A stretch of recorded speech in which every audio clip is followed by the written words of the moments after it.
Good morning, children. How are you? Hope all of you are doing well. Have you had your breakfast? Good. So, shall we start our class?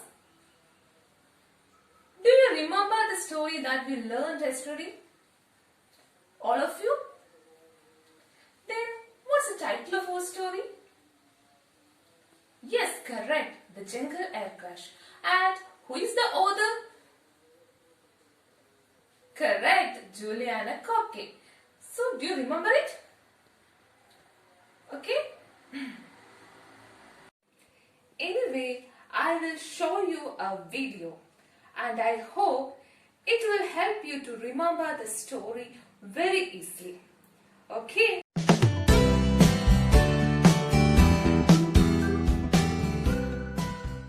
Juliane Margaret Koepke is a German-Peruvian biologist, who was the only survivor of 92 passengers and crew in the crash of LANSA Flight 508 in the Peruvian rainforest.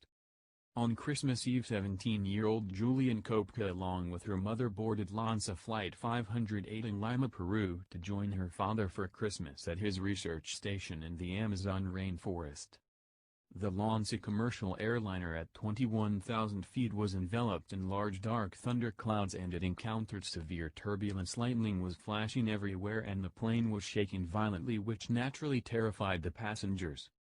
Then a bolt of lightning struck the plane's engine and tore off a wing and the plane started to hurtle towards the ground. The cabin came apart. The next thing she knew was she found herself strapped to a row of seat alone, falling and spinning silently from 10,000 feet above. She plummeted through the forest canopy and slammed to the floor. When she woke up the next day she was amazed to have survived the 2-mile fall. She survived the fall with only a broken collarbone, a gash to her right arm, and her right eye swollen shut. Koepke found some sweet. Do you understand anything from our video? All of you? Good. Now, I will give a brief summary of the portion that we dealt in the last class. So, last day we were dealing with the story The Jungle Air Crash written by Juliana Koepke. Is it? And it was an extract from her memoir. What's the name of her memoir? Yes, correct. When I Fell from the Sky. So it is an extract from her memoir, When I Fell from the Sky. Okay. And what did she says in the first part of the story? Shall we look? Okay.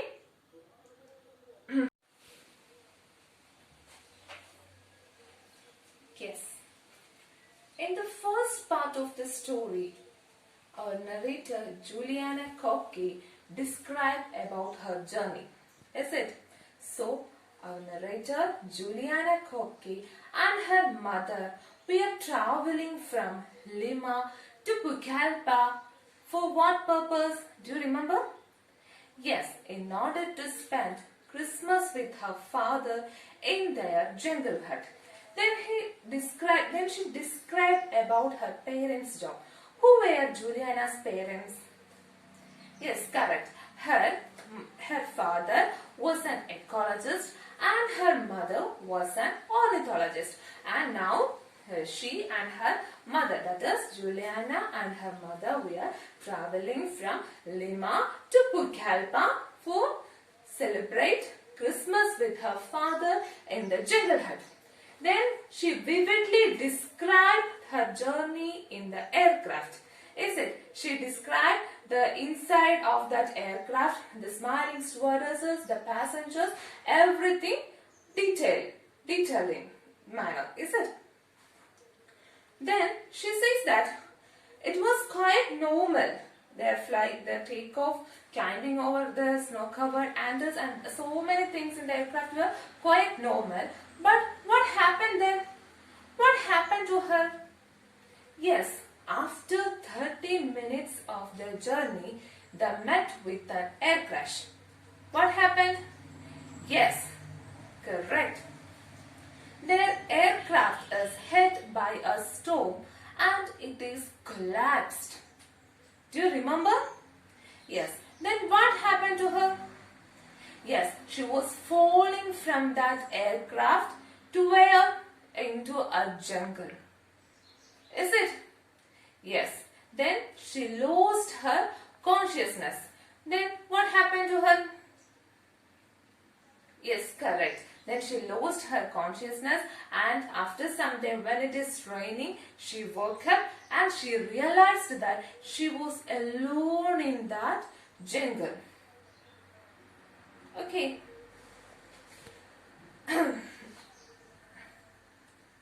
Then she describes her experiences in the jungle.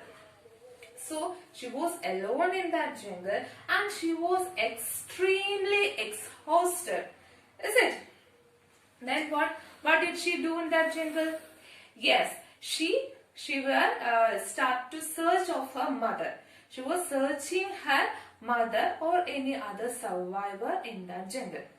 But did she found anyone there? Yes, no. She didn't find any survivor or her mother in that jungle. Is it? Then she happened to see what? A tiny brook. Do you remember what's the meaning of the word brook? Yes, brook means small. Then she happened to see a tiny brook or a small stream, and then she started to follow that stream because she reminded her parents' word. And what is that? Yes, her parents reminded her that when one lost in the jungle, always one search for a river or a stream, because this river or stream is considered as road in the jungles. So our narrator followed that tiny brook, but her each step was very arduous because of the tangled vines and other huge rotted tree trunks on the bank of that stream. Then she describes the night in the jungle. She says that night in the jungle are attractive only in films, and in the real life these are very frightening. Then she describes her third and fourth day in the jungle. What happened in the third day? Yes, on the third day she happened to hear the sound of vultures. But against the assumption, she couldn't find any dead bodies there. And in that afternoon, that is on the third day afternoon, she happened to hear the sound of aircraft engines. But she knew it was senseless, and even though it was quite near, she never saw them and they never spotted her. Then the noise of the plane faded and she was again alone in the jungle. Then she describes the fourth day. On the fourth day, she had finished the sweet, which is the only nourishment she had, was finished. Now she was extremely hungry and without any food. Then her body was swollen from the stings of mosquitoes and horseflies. Is it? Then she sees that the stream she followed was now turned into a large river. Okay, do you remember it? Yes, the stream, the tiny brook she started to follow was now turned into a large river, and there she saw so many monkeys, parakeets, then many orchids on that tree trunks in that bank of that river. So here we stopped our last class. So let's see what happened to her in the jungle. Is there anyone to help her? Okay. Children, go through this passage.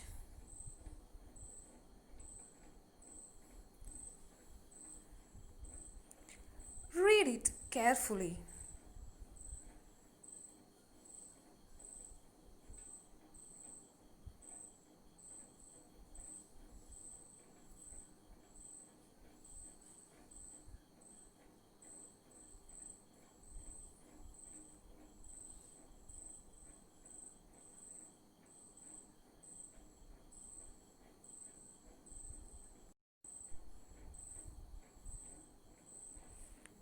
If you have any doubts in these words, you can note it down.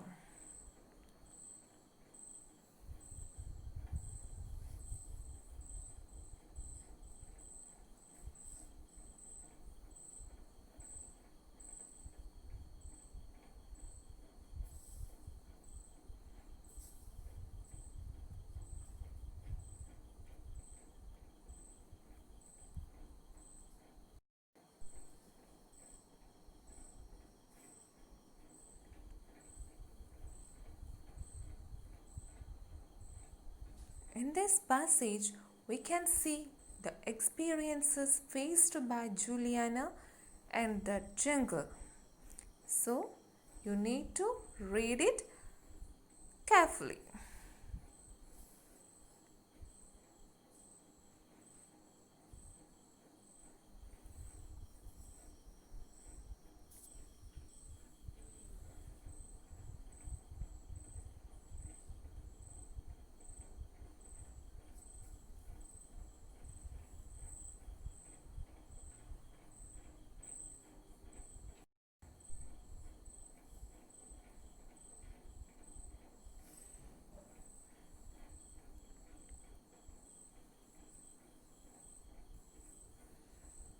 Again, I said to you, if you have any doubts in any words, you can note it down and I will explain it later.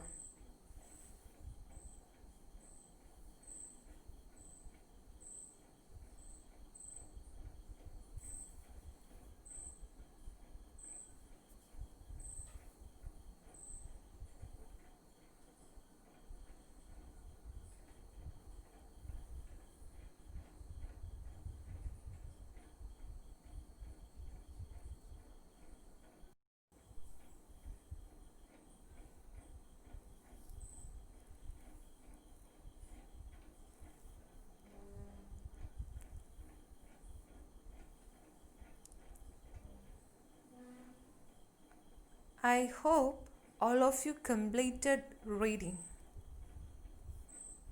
Now, I will read the story for you.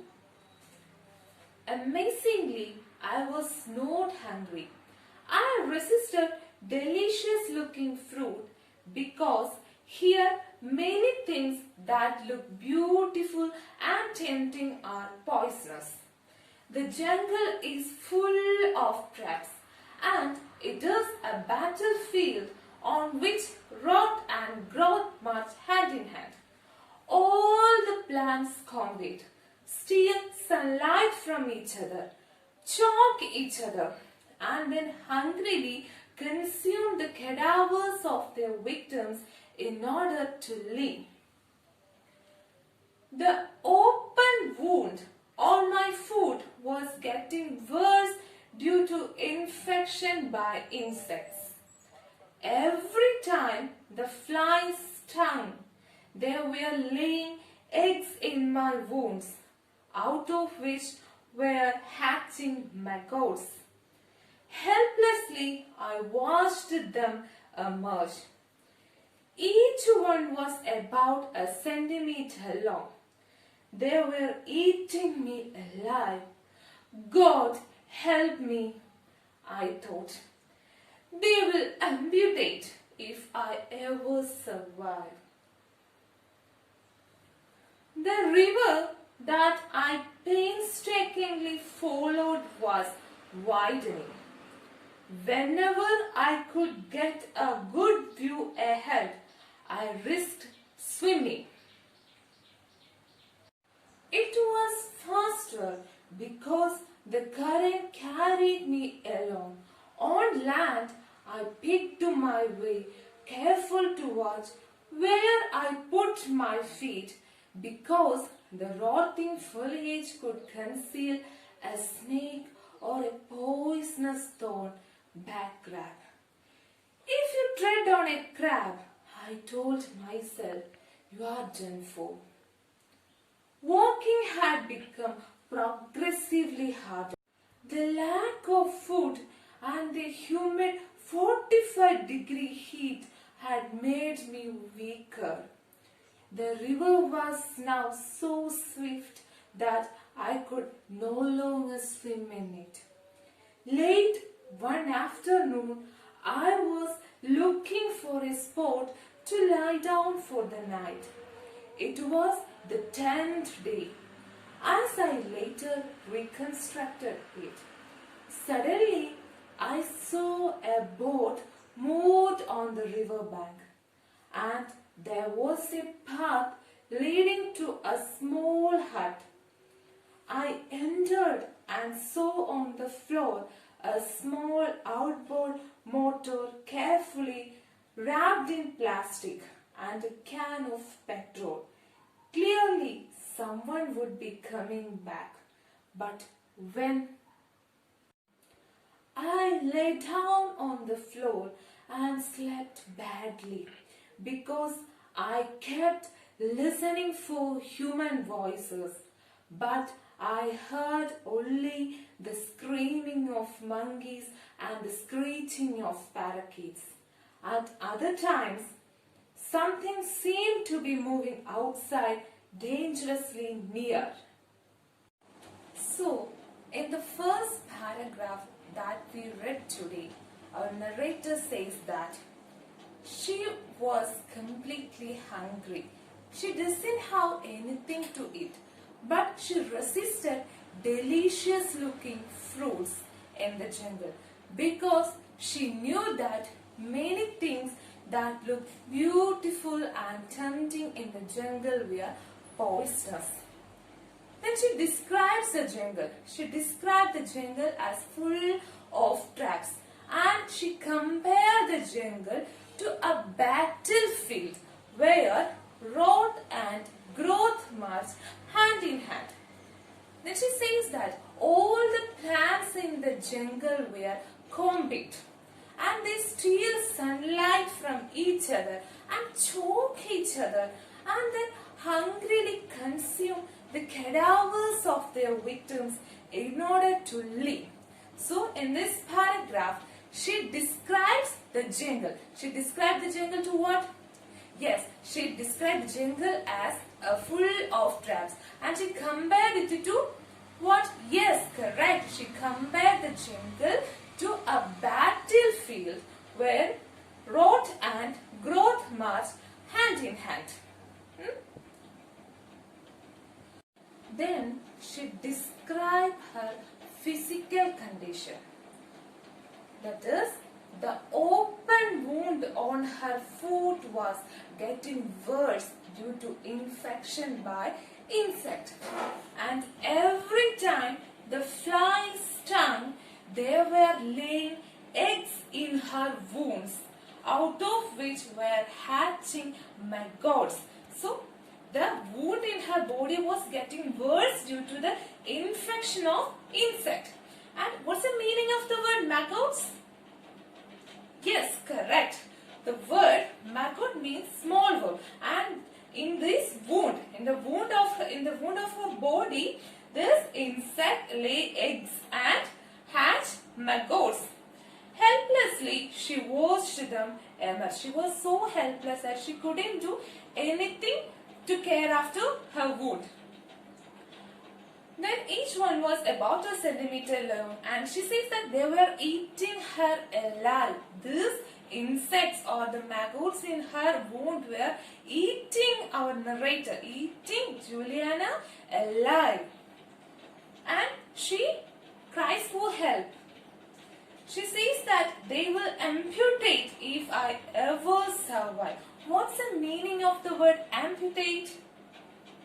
Yes, correct. The word amputate means to cut off a part of the body, or it simply means wound. So, she says that these insects or these maggots will amputate if she ever survive. Okay. Then she described the river she followed. That is, the river she painstakingly followed. What's the meaning of the word painstakingly? Yes, correct. The word painstakingly means extremely careful or involving a lot of effort. So the river she painstakingly followed was getting widening. Whenever she could get a good view ahead, she risked swimming. So now it is very risk factor to swim along the river because it was faster and the current carried her along. And on land, she picked her way careful to watch where she put her feet. Why? Yes, because the rotting foliage could conceal a snake or a poisonous thorn. So she need to move very carefully through the river bank. Why? Why she need to become very careful to walk along the river bank? Yes, because the rotting foliage. What's the meaning of the word foliage? Yes, foliage means leaves of a plant. So this rotting foliage could conceal a snake or poisonous thorn. So she need to walk very carefully through the river bank. Okay, do you understand? Walking had become progressively harder. So for her, walking was very harder. Why? Yes, because of the lack of food and the humid 45-degree heat made her so exhausted. She was extremely exhausted. And the river was now so swift and she could no longer swim in it. Then later, one afternoon, she was looking for a spot to lie. And she recollected that it was about 10 days after the air crash. Suddenly, she saw a boat moved on the riverbank. Suddenly, what did she see in the river? Yes, she happened to see a boat moved in the river. What's the meaning of the word moved?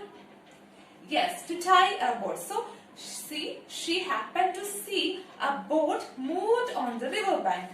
And there was a path leading to a small hut.